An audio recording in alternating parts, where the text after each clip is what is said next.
Good morning, students. Now in this lecture, we will discuss about the next topic, which is dielectric polarization, dielectric and their polarization. In last lectures, we will discuss about the parallel plate capacitors and the redistribution of charges, energy lost during the redistribution of charges. Now we will move to the next topic of this chapter, which is dielectric and their polarization. Now, first of all, you should have to understand what is dielectric. What is dielectric? Dielectric is a substance which does not allow the flow of charges through it, but permits them to exert electrostatic forces on one another through it. It is a substance which does not allow the flow of charges through it, but permits them to exert electrostatic forces on one another through it. A dielectric is essentially an insulator which can be polarized through small localized displacement of its charge. ये तो हो गया बच्चों definition dielectric की। अब simple language में समझते हैं कि डाइलेक्ट्रिक होता क्या है। By definition, as you can see, dielectric is the substance which does not allow the flow of charges. मतलब बच्चों डाइलेक्ट्रिक एक ऐसा सब्सटेंस है जो चार्ज को फ्लो नहीं होने देगा. It means it is not possible for the charges to flow through the dielectric. It means if we have electron at this position of the dielectric, it cannot migrate to different points of the dielectric. Simple. Dielectric बच्चों वो substance है जो electron या proton और we can से जो charge है हमारे पास किसी भी डाइलेक्ट्रिक में या किसी मटेरियल में उसको फ्लो नहीं होने देगा. अगर ऐसा कुछ होता है तो उस मटेरियल को या उस सब्सटेंस को हम बोलेंगे डाइलेक्ट्रिक. ठीक है. और आपको पता है बच्चों हमारे पास जो मटेरियल्स होते हैं उसको हम कैटेगराइज करते हैं metals, non metals, conductor, insulator की फॉर्म में. So as you can, you also know about the conductors. The conductors are those which allow the flow of electrons from one part of the conductor to the another part. जो conductors हैं बच्चों वो electron के flow को allow करते हैं. But अगर आप ध्यान से समझें तो जो हमारे नॉन मेटल्स होते हैं या फिर कैन से जो इंसुलेटर्स होते हैं बच्चों वो इलेक्ट्रॉन्स के फ्लो को और चार्ज के फ्लो को क्या नहीं करते, अलाउ नहीं करते. हम कह सकते हैं so we can say all the insulators are the examples of dielectrics. ठीक है बच्चों. डाइलेक्ट्रिक वो मटेरियल है which can not allow the flow of electrons और प्रोटॉन्स और चार्जेस थ्रू इट. अगर कोई मटेरियल अपने ऊपर से या अपने थ्रू कोई चार्ज को फ्लो नहीं होने देता है तो उसे हम बोलते हैं डाइलेक्ट्रिक. कुछ एग्जाम्पल्स हैं बच्चों डाइलेक्ट्रिक्स के, such as glass, wax, water, wood, rubber, plastic. These all are the example of non-metals or we can say insulators except water. Water थोड़ा बहुत बच्चों conducting property show करता है, तो अगर इसको थोड़ा हटा दें तो बाकी सारी टर्म्स है glass, wax, would, rubber, plastic के सारे नॉन मेटल्स होते हैं और we can say सारे इंसुलेटर्स होते हैं. तो ये इलेक्ट्रॉन्स के फ्लो को या चार्ज के फ्लो को अलाउ नहीं करते. तो ये किसके एग्जाम्पल हो गए, डाइलेक्ट्रिक के. अब बच्चों यहाँ पे एक और डेफिनेशन लिखी हुई है. अ dielectric is essentially an insulator which can be polarized through a small localized displacement of its charge. अब इसको मैं आपको एक्सप्लेन करता हूं इसका मतलब क्या है बच्चों. हमें पता है बच्चों कि जो कोई भी ऐसा मटेरियल जो चार्ज के फ्लो को अलाउ ना करे वो डाइलेक्ट्रिक होता है. मतलब इनके थ्रू चार्ज तो फ्लो नहीं हो सकता. But this charge can be localized. अब लोकलाइज्ड मींस क्या होता है. For example we have a molecule. Suppose this is a molecule. तो एक मॉलिक्यूल बच्चों बना होता है उसमें एलिमेंट्री पार्टिकल्स की हम बात करें. All molecules are made up of from their elementary particles and the elementary particles are electrons, protons and neutrons. इसमें इट मींस इस जो ये मॉलिक्यूल ने चूज किया है इसमें इलेक्ट्रॉन्स भी होंगे और प्रोटॉन्स भी होंगे. सपोज करो बच्चों इलेक्ट्रॉन्स और प्रोटॉन्स एक सिंगल पॉइंट पे कंसंट्रेटेड है. Suppose that for example suppose that the entire negative charge and entire positive charge of this molecule is coinciding at a single point. वो सारा का सारा एक ही पॉइंट पे लाई कर रहा है. तो आप समझ सकते हैं बच्चों यहाँ पे देखो लोकलाइजेशन नहीं है. नेगेटिव चार्ज और पॉजिटिव चार्ज तो है इस कंडक्टर में, टोटल चार्ज तो जीरो होगा, वो ठीक है, बट ये चार्ज एक ही पॉइंट पे कंसंट्रेटेड है. It means there is no separation between negative and positive charge. It means ये लोकलाइज नहीं है. ठीक है. अब सपोज कीजिए बच्चों अगर कुछ इस तरह की कॉन्फ़िगरेशन होती है कि दो पॉइंट्स ले लेते हैं हम इसी मॉलिक्यूल पे. सपोज इस पॉइंट पे टोटल नेगेटिव चार्ज कंसंट्रेटेड है and suppose at that point total positive charge is concentrated. Charge यहाँ पे भी है बच्चों और यहाँ पे भी है. डिफरेंस ये है कि यहाँ पे दोनों चार्ज नेगेटिव और पॉजिटिव सिंगल पॉइंट पे कंसंट्रेटेड है, तो it is treated as non localization of charges.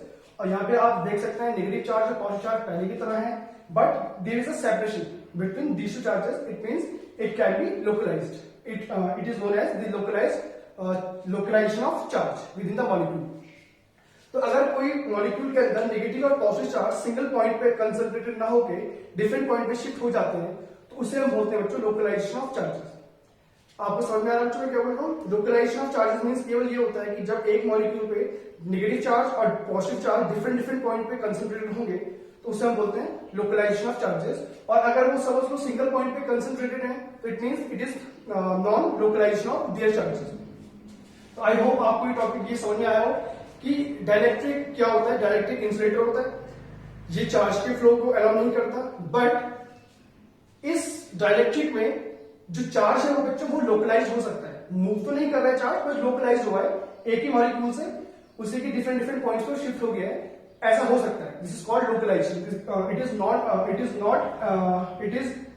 Not the movement of charges. ध्यान रखिए बच्चों, जो ये चार्ज सेपरेट हुआ है एक मॉलिक्यूल के अंदर नेगेटिव और पॉजिटिव, इसको मूवमेंट ऑफ चार्ज नहीं कहेंगे, इसे हम केवल कहेंगे लोकलाइजेशन ऑफ चार्ज. तो किसी भी डाइलेक्ट्रिक के अंदर ये कंडीशन तो हो सकती है, वो अपने चार्ज को लोकलाइज कर सकता है, बस मूवमेंट नहीं कर पाएगा. ध्यान रखना, लोकलाइजेशन मतलब होता है चार्ज को सेपरेट करना एक ही मॉलिक्यूल के अंदर डिफरेंट नेगेटिव चार्ज को और डिफरेंट पॉजिटिव चार्ज को एट डिफरेंट पॉइंट्स. तो ये हो गया localization of charge. This is not the movement of charge. Now I hope कि आपको टॉपिक डाइलेक्ट्रिक समझ में आया, डाइलेक्ट्रिक क्या होता है और वो क्या कर सकता है क्या नहीं कर सकता. Now the types of dielectric. We have two types of dielectrics. First is polar dielectric and second is non-polar dielectric. Dielectric दो टाइप का होता है बच्चों. First of all it is polar dielectric and second one is non-polar dielectric. अब polar dielectric क्या होता है? Polar dielectric it is a dielectric which is made up of polar molecules. एक polar dielectric बच्चों polar molecules से मिलकर बनता है. ठीक है. और एक non polar molecule is made up of from non polar molecules. और नॉन पोलर जो मॉलिक्यूल जो डाइलेक्ट्रिक होता है बच्चों, वो नॉन पोलर मॉलिक्यूल से मिलके बनता है. अब यहाँ पे दो टर्म्स और आई है हमारे पास, पोलर मॉलिक्यूल और नॉन पोलर मॉलिक्यूल्स. ध्यान से सुनिए, पोलर मॉलिक्यूल से मिलकर जो डाइलेक्ट्रिक बनता है उसे हम बोलते हैं पोलर डाइलेक्ट्रिक, और नॉन पोलर मॉलिक्यूल से मिलकर जो डाइलेक्ट्रिक बनता है उसे हम बोलते हैं नॉन पोलर डाइलेक्ट्रिक. अब दो terms polar molecule and non polar molecule ये क्या होती हैं इनको समझते हैं बच्चों. आपको ये टर्म्स आपके लिए फेमिलियर होगी, polar and non polar. Chemistry में काफी यूज होता है इन टर्म्स का. तो हम मैं आपको सिंपल एग्जांपल दे सकता हूं. जैसे कि सपोज करो आपको मैं पूछूं बच्चों what are the examples of polar molecules, तो you can say HCl, H2O, H2O, NH3. These are the some example of polar molecules. तो ये बच्चों आपने केमिस्ट्री में अच्छे से पढ़ा होगा पोलर मॉलिक्यूल क्या होता है. अभी इसको डिस्कस कर लेंगे बच्चों क्या होता है. फिलहाल मैं आपको कुछ एग्जांपल्स आपको रिकॉल करवा रहा हूँ. ये आपने केमिस्ट्री में ध्यान किए होंगे. HCl, H2O, NH3 ये सारे क्या होते हैं बच्चों पोलर मॉलिक्यूल्स होते हैं. और जो नॉन पोलर मॉलिक्यूल्स के कुछ एग्जांपल अगर हम लेके चले तो ये भी शायद आपको ध्यान होगा. H2, O2, CO2. These are some examples of non-polar molecules. अब बच्चों हमें पता कैसे लगेगा कोई मॉलिक्यूल पोलर है नॉन पोलर है. वैसे तो बच्चों ये टॉपिक पूरा केमिस्ट्री का है, बट अब मैं थोड़ा सा आपको बता देता हूँ उसके बारे में अगर आपको नहीं पता है तो. बच्चों पोलर और नॉन पोलर मॉलिक्यूल्स को चेक करने के लिए हमें केवल सिंपल ये देखना होता है कि किसी भी मॉलिक्यूल में जो चार्ज है नेगेटिव और positive. As you all know all molecules are made up of from electrons, protons and neutrons and some particles also there, but mainly we concentrate about for electrons and protons. Suppose this is a molecule. तो molecule के centre में तो आपको पता है nucleus होता है. उसके न्यूक्लियस में पूरा इंटायर पॉजिटिव चार्ज और पूरे न्यूट्रॉन्स वहीं पे होते हैं और इलेक्ट्रॉन्स रिवॉल्व करते हैं अराउंड दैट न्यूक्लियस, तो इसमें यानी नेगेटिव चार्ज भी है। ठीक है बच्चों, पॉजिटिव चार्ज कहाँ पे न्यूक्लियस पे और इलेक्ट्रॉन्स रिवॉल्व कर रहे हैं तो इलेक्ट्रॉन्स इसमें नेगेटिव चार्ज भी है। तो अगर हम बात करें नॉन पोलर मॉलिक्यूल्स की, तो नॉन पोलर मॉलिक्यूल्स में क्या होता है बच्चों, these are those molecules in which the center of negative charge and the center of positive charge coincide at a single point। वो मॉलिक्यूल्स जिसपे नेगेटिव चार्ज और पॉजिटिव चार्ज का सेंटर एक ही पॉइंट पे कंसंट्रेटेड होगा, और we can say the center of negative charge and the center of positive charge coincide at a single point, it is known as non-polar molecule। ठीक है बच्चों, आपको it means there is no localization of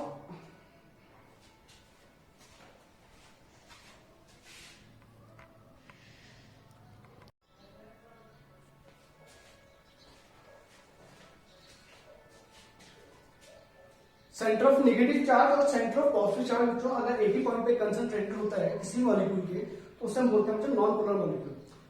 it means कि यहाँ पे charge तो है बच्चों but it is not localized, उसका सेपरेशन नहीं हुआ, वो सिंगली पॉइंट पे कंसंट्रेटेड है, तो उसे हम बोलते हैं बच्चों non polar molecule. Such as these are the examples of non polar molecules H2O, O2, CO2, N2 etcetera. ये सारे नॉन पोलर मॉलिक्यूल्स के कुछ एग्जांपल्स हैं। Now moving to the polar molecules, as you can see HCl, H2O and NH3 are the example of polar molecules। So as you can see in chemistry, HCl, the formula it is written as something like that, and there is a partially positive and partially negative charge above these two charges, above these two atoms। अगर आपने ध्यान होगा last year आपने chemistry discuss किया होगा इसको कि H के ऊपर पार्शियली पॉजिटिव चार्ज और Cl के ऊपर पार्शियली नेगेटिव चार्ज आता है बच्चों, और ये क्यों आता है आपको पता होगा, क्योंकि बच्चों यहाँ पे क्या हुआ है, HCl की हम बात करें तो यहाँ पे जो बॉन्ड बना है बच्चों वो है कोवेलेंट बॉन्ड, क्योंकि हाइड्रोजन के वैलेंस में केवल एक इलेक्ट्रॉन होता है और क्लोरीन के वैलेंस में 7 इलेक्ट्रॉन्स होते हैं। तो यहाँ पे एक इलेक्ट्रॉन जो है हमारा यहाँ पे क्लोरीन ने और एक इलेक्ट्रॉन हमारा एक हाइड्रोजन ने शेयर किया है, such that the octet of the Cl and the duplet of the hydrogen will be completed। As you can see, this shared pair of electron, as you know that Cl and Cl is more electronegative as compared to H। It means this shared pair of electron is shifted little bit towards Cl। जो shared pair of electron है बच्चों ये exactly center पे नहीं हो सकता, क्योंकि यहाँ पे Cl more electronegative as compared to H। It means जो यहाँ पे shared pair of electron है बच्चों it will shifted to a little bit towards Cl। It means the electron density across the Cl increases or it will attain a partially negative charge, and the electron density above the hydrogen atom is decreases। It means it attains some positive charge। As you can see in the formation of HCl, there is a shifting, there is a localization of charges। Cl is negatively charged and H is positively charged, partially negative and partially positive। So we can say this molecule is like that, this is positive charge and this is center of negative charge, this is center of positive charge and this is center of negative charge, this is H and this is Cl। यहाँ पे बच्चों same वही हुआ है, बस यहाँ पे जो इलेक्ट्रॉन्स हैं, यहाँ पे जो इलेक्ट्रॉन्स का जो शेयर पीरियड है वो टुवर्ड्स Cl शिफ्ट हो गया था, इसलिए यहाँ पे क्या हो गया चार्ज का लोकलाइजेशन हो गया। तो बच्चों ये मॉलिक्यूल जो है हमारे पास हम बोलते हैं पोलर मॉलिक्यूल। ऐसा आपको पता है कि H2O में भी कुछ ऐसे होता है बच्चों और NH3 पे भी कुछ ऐसे होता है। तो ये all are these all are the polar molecules and these all are the non-polar molecules। So it means a polar dielectric is that dielectric which is made from the polar molecules। And what is polar molecule? Polar molecules are those molecules in which the center of negative charge and the center of positive charge does not coincide with each other, like that। Center of positive charge and center of negative charge does not coincide with each other। This is the example of this is called polar molecule।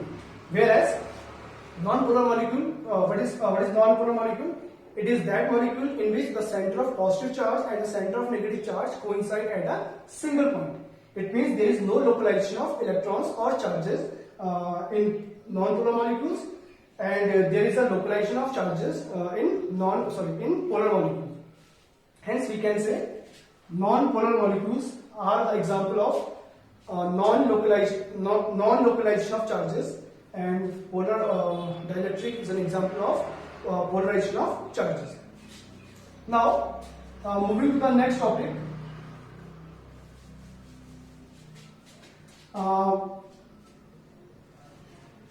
polarization of non-polar molecule in an external electric field. Polarization of non-polar molecules in an external electric field. बच्चों अभी हमने discuss किया था कि non-polar molecule polarise नहीं होता है क्योंकि उसमें सेंटर ऑफ नेगेटिव चार्ज और सेंटर ऑफ पॉजिटिव चार्ज एक ही पॉइंट पे कंसंट्रेटेड होता है. आई होप बच्चों आपको टॉपिक समझ में आ रहा हो. पोलराइजेशन का मतलब क्या होता है और नॉन पोलराइजेशन का मतलब क्या होता है. पोलराइजेशन मतलब केवल ये होता है बच्चों कि अगर मॉलिक्यूल में जो नेगेटिव और पॉजिटिव चार्ज है अगर वो सेपरेट हो गया तो उसे हम बोलते हैं पोलराइजेशन ऑफ चार्जेस या पोलराइज मॉलिक्यूल. और सपोज करो अगर वो उस मॉलिक्यूल में नेगेटिव और पॉजिटिव चार्ज एक ही पॉइंट पे कंसंट्रेटेड है तो उसको हम बोलते हैं अनपोलराइज्ड मॉलिक्यूल. तो बच्चे यहाँ पे हमें क्या करना है, हमें नॉन पोलर मॉलिक्यूल को पोलराइज करना है. तो देख सकते हैं आप ये तो नॉन पोलर मॉलिक्यूल है, ये अनपोलराइज्ड है because the centre of negative charge and centre of positive charge is concentrated at the same point. Now इसे हम कैसे पोलराइज करेंगे ये समझने के लिए, this is non-polar molecule in the absence of electric field. जब बच्चों कोई भी इलेक्ट्रिक फील्ड अभी मैंने मेंशन नहीं किया हुआ है, it means this molecule is situated in a region where there is no electric field exists. It means it is unpolarized. Now, as we shifted this non-polar molecule in a region where electric field exists, what happens? As you know that it is a common center of positive and negative charge, and you also know that all the charges will experiences some electric force in electric field. As we discussed earlier, all the positive charge will experience an electric force in the direction of electric field, whereas all the negative charge experiences some electric force opposite to the direction of electric field. Positive charge जो electric field की direction में force experience करता है और जो हमारा negative charge है वो इलेक्ट्रिक फील्ड के अपोजिट डायरेक्शन में फोर्स एक्सपीरियंस करता है. तो जैसे ही बच्चों मैं इस पोलर मॉलिक्यूल इस नॉन पोलर मॉलिक्यूल को इलेक्ट्रिक फील्ड के प्रेजेंस में लेकर आऊंगा, what will happen, the geometry of this molecule is distorted. इसकी ज्योमेट्री डिस्टॉर्टेड हो जाएगी बच्चों. डिस्टॉर्टेड ज्योमेट्री अगर होगी तो क्या होगा बच्चों, देखो इलेक्ट्रिक फील्ड है यहाँ पे हमने एग्जिस्ट कर दिया. तो as you can see this molecule contains positive as well as negative charge. The positive charge will shifted towards the electric field because it experiences force in the direction of electric field, and the negative charge experiences opposite force in the direction of electric field. Sorry, experience some force opposite to the direction of electric field. It means it will move towards left, which is opposite to electric field, and positive charge will move towards the direction of electric field. This is the polarization of non-polar molecule in an electric field. तो इस तरह से बच्चों हम किसी भी non-polar molecule को polarize कर सकते हैं इलेक्ट्रिक फील्ड में. ठीक है बच्चों, तो समझ लो अब हम बात करते हैं कि ये काम कैसे हो रहा है. तो suppose we consider dielectric which is non-polar dielectric. It means it has many number of molecules. These are some molecules which are non-polar. बच्चों ये क्या है हमारे पास, ये नॉन पोलर डाइलेक्ट्रिक है जो बना होता है नॉन पोलर मॉलिक्यूल से मिलकर. तो बच्चों यहाँ पे कुछ नॉन पोलर मॉलिक्यूल्स है हमारे पास.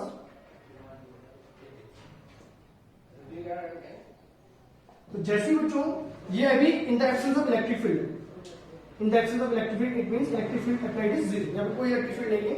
तो सारे मॉलिक्यूल्स के हमारे अनपोलराइज्ड हैं. जैसे इसको हम प्लेस करते हैं इलेक्ट्रिक फील्ड में, suppose this is the direction of electric field. Now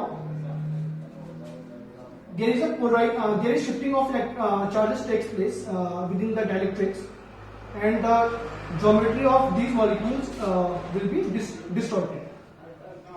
It means the positive charge and negative charge will be separated.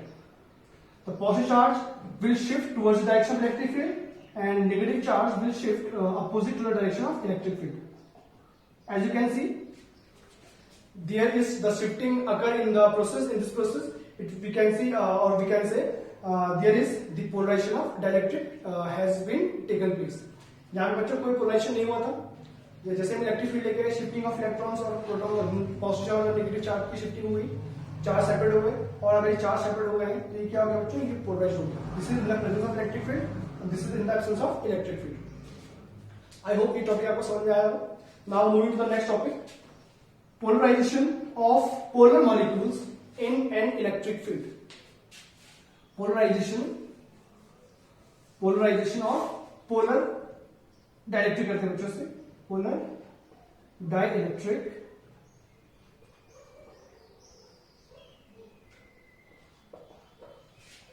polarization of polar dielectric in an external field.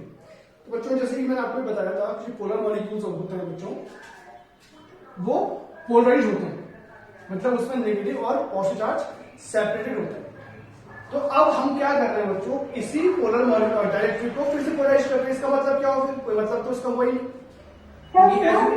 As you can see that this molecule is already been polarized. तो अब बच्चों देखो, अगर हम समझे इस चीज को, सपोज करो this is a polar dielectric. This is polar dielectric. It means it contains of, yeah, it is made up of polar molecules, and polar molecules is like that. बच्चे यहाँ पे क्या होता है, ये polar molecules से मिलकर बना होगा. अगर ये polar molecules से मिलकर बना हुआ है तो यहाँ पे कुछ इस तरह की कॉन्फ़िगरेशन होगी, like this one. As you can see, all these molecules are already polarized, but the orientation of these molecules are random. यहाँ पे बच्चों क्या है कि सारे molecules पहले से ही क्या हमारे पास polarized तो है, but जो इनका जो ये randomized है, ये किसी भी डायरेक्शन polarized है, कोई proper डायरेक्शन की polarization ही नहीं है. This is in the absence of electric field. Electric field is zero. But as we applied some electric field, what will happen? यहाँ पे बच्चों क्या होगा, this is in the absence of electric field. अब जैसे हम डाइपोल के बाद देखो बच्चों, डाइपोल तो है, नेगेटिव और चार्ज और पॉजिटिव चार्ज, दोनों चार्ज पॉजिटिव भी है और इक्वल भी है, तो इसको हम बोलते हैं इलेक्ट्रिक डाइपोल. तो as you can see, when we place some electric dipole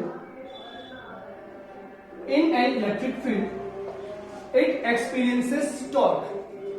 This is positive charge experience a force in the direction of electric field, and this is negative charge experiences direction in opposite to the direction of electric field. It means a torque will occur, a torque will be obtained, a torque applied on this dipole, which turn the dipole in clockwise direction. तो बच्चों यहाँ पे torque लगेगी, और torque लगते ही जो ये dipole हमारा ये अलाइन हो जाएगा. This dipole is align in the direction of electric field. This is negative charge and this is positive charge. तो बच्चों यहाँ पे क्या होगा, डाइपोल अलाइन हो गया है इन the direction of electric field. Similarly यहाँ पे ऐसे केस हो बच्चों,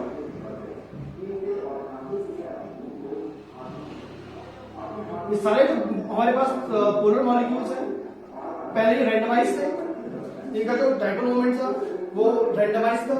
जैसे हमने इसको इलेक्ट्रिक फील्ड में प्रेजेंस प्लेस किया, तो ये सारे डाइपोल क्या हुए बच्चों, ये सारे पोलर मॉलिक्यूल्स अलाइन हुए in the direction of electric field due to torque acting on the dipole. Hence we can say there is net dipole moment which is not equal to zero. यहाँ पे बच्चों क्या था हमारे पास, electric field हमने कुछ कोई भी अप्लाई नहीं किया, सारा डाइपोल क्या है, अलाइंड है, सारा डाइपोल रैंडमाइज्ड है. It means it has a net dipole moment should be equal to zero. इसलिए जो बच्चों का पूरा नेट डाइपोल मोमेंट होगा वो जीरो के इक्वल होगा. और यहाँ पे आप समझ सकते हैं कि जैसे ही डाइपोल अलाइंड होगा इन डायरेक्शन इलेक्ट्रिक फील्ड, सबका डाइपोल मोमेंट एक डायरेक्शन में आ गया, तो there is a non zero dipole moment for the polar molecule in the presence of electric field. In the absence of electric field there is no net dipole moment. This is because the dipole moment is randomized in all directions. Whereas as we apply an extra electric field, all these dipoles are aligned in the direction of electric field. Hence, result net non-zero dipole moment. This is the polarization of polar dielectrics in an external field. तो आपको समझना होगा बच्चों कि किस तरह polarisation होता है, किस तरह पोलराइजेशन नहीं होता है, कब हम इलेक्ट्रिक फील्ड अप्लाई करेंगे, कब नहीं करेंगे, कैसे हम डाइलेक्ट्रिक को पोलराइज करेंगे, जो नॉन पोलर है उसको कैसे करेंगे और पोलर को कैसे करेंगे. तो आई होप ये टॉपिक आपको अच्छे से क्लियर हुआ बच्चों. We will meet in the next lecture. Thank you.